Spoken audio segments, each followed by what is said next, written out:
Jacob had a big family, 12 sons in all. Joseph was the next to last son of the family, and his father loved him most. Jacob even gave his son Joseph a special colorful coat, showing that he was his favorite son. Of course, his brothers were jealous of him. Who wouldn't be? Joseph had some strange dreams. Once he dreamed that he was in the field with his brothers, binding up stacks of grain in the field. Everyone else's stack of grain bowed to his.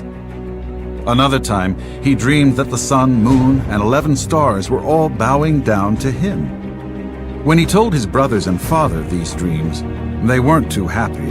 His father rebuked him, and his brothers just got angrier.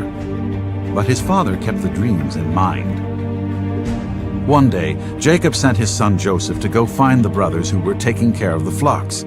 He wanted to hear how his sons and flocks were doing. Joseph's brothers saw him from a long way off.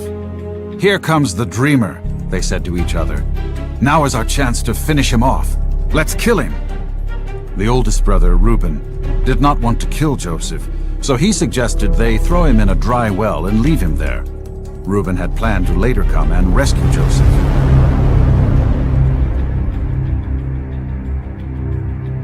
Before he could do that, some traders on their way to Egypt passed by, and his brothers decided to sell Joseph to them. And so Joseph was tied up behind a camel and forced to march all the way to hot, dry, dusty Egypt. Egypt was hundreds of miles away. They spoke a different language. They served strange idols. It was a strange new land, and Joseph would be separated from his family. Joseph was sold as a slave to a man named Potiphar. Potiphar's wife was determined to get her way, and one day she grabbed Joseph and tried to force him to sin. Still, Joseph resisted. He ran away from the scene, but Potiphar's wife had grabbed his coat. She was so angry that she lied about him to Potiphar. The accusation landed Joseph in jail. Not only had he been traded as a slave to Egypt, but now he had been thrown in jail for something he didn't even do. Even while he was in jail, Joseph stayed true to God. God had big plans for him. While he was in that Egyptian jail, he had a reputation for being wise and for telling the meaning of people's dreams. One day, Pharaoh, the ruler of Egypt, had bad dreams that perplexed him. He could not understand what they meant and was dead set on trying to figure it out. He asked his advisors, but they could not help. He asked his magicians, but even they could not explain the dreams. Then one of Pharaoh's servants remembered that Joseph was known for interpreting dreams. Joseph was brought from prison and taken to Pharaoh. Pharaoh told Joseph everything that happened in his strange and scary dream. Joseph knew exactly what the dream meant, and he carefully explained the meaning to Pharaoh.